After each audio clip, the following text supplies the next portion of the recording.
Hi friends, S creations by Thahi എന്ന നമ്മുടെ ചാനലിലേക്ക് എല്ലാ കൂട്ടുകാർക്കും സ്വാഗതം. ഇന്നൊരു സിമ്പിൾ ഓൾ ഓവർ ഡിസൈൻ ആണ് കേട്ടോ ചെയ്യുന്നത്. അതായത് നമ്മുടെ ഡ്രസ്സിന് ഫുള്ളും നമ്മുടെ ഒരു സൽവാറിൻ്റെ ഫുള്ളും നമ്മൾ വർക്ക് ചെയ്ത് എടുക്കുവാണേ. അപ്പോൾ ഞാൻ എടുത്തേക്കുന്ന മെറ്റീരിയൽ എന്ന് പറയുമ്പോൾ ജോർജറ്റ് ആണ് കേട്ടോ. അപ്പോൾ നോർമലി ഒരു റൗണ്ട് നെക്ക് മാർക്ക് ചെയ്ത് കൊടുത്തിട്ടുണ്ട്. അപ്പോൾ നെക്കിൻ്റെ ആ ഒരു ഷോൾഡർ പോർഷൻ ടു നമ്മുടെ താഴത്തെ ഹെം ഏരിയ വരെയും ഇതുപോലെ സ്ട്രൈറ്റ് ആയിട്ട് ലൈൻ വരയ്ക്കുന്നുണ്ട് കേട്ടോ. ഈ വരച്ചിരിക്കുന്ന എല്ലാ ലൈനിലും ഓരോ ബീഡ് വീതം ബാക്ക് സ്റ്റിച്ച് കൊടുത്ത് ചെയ്യുക, അല്ലെങ്കിൽ 2-3 ബീഡ് വീതം ചെയ്ത് പോരുകയോ ചെയ്യാം കേട്ടോ. അതാണ് ഞാൻ വർക്ക് ചെയ്യാനായിട്ട് ഇതുപോലുള്ള കട്ട് ബീഡ്സ് മാത്രമാണ് കേട്ടോ എടുത്തേക്കുന്നത്. പിന്നെ നീഡിൽ എന്ന് പറയുമ്പോൾ നീഡിൽ നമ്പർ 12 ആണ് കേട്ടോ. എല്ലാ വീഡിയോയിലും പറയുമ്പോൾ നീഡിൽ നമ്പർ 12 ആണ് എടുത്തേക്കുന്നത്. നോർമൽ സ്വിങ് ത്രെഡാണ് കേട്ടോ എടുത്തേക്കുന്നത്. അപ്പോൾ നമുക്ക് എങ്ങനെയാണ് വർക്ക് ചെയ്യുന്നത് നോക്കാം.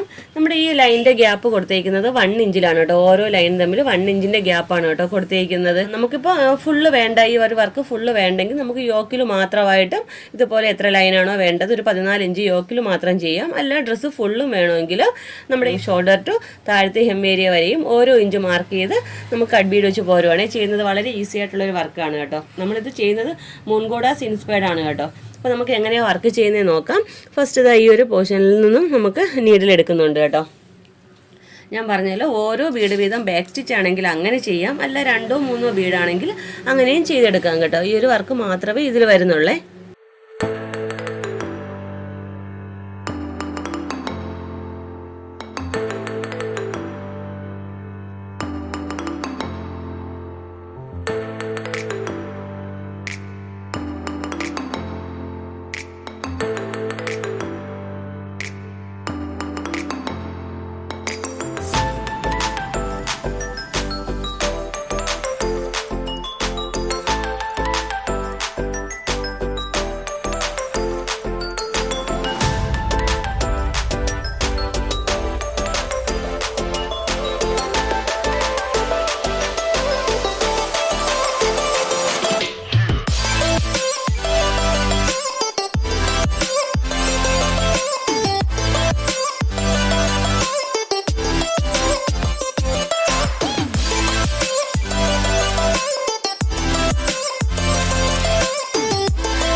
ഓക്കെ ഫ്രണ്ട്സ്, അപ്പോൾ ഫുള്ള് ഇതുപോലെ തന്നെയാണ് കേട്ടോ ചെയ്യേണ്ടത്. ഞാൻ പറഞ്ഞല്ലോ, ഈ ലൈൻ തമ്മിൽ ഓരോ ഇഞ്ചിൻ്റെ ഗ്യാപ്പാണ് കേട്ടോ കൊടുത്തിരിക്കുന്നത്. അപ്പോൾ നമ്മുടെ ഷോൾഡർ പോർഷൻ്റെ താഴെ ഹെം ഏരിയ വരെയും ഇതുപോലെ തന്നെയാണ് കേട്ടോ ചെയ്തെടുക്കേണ്ടത്.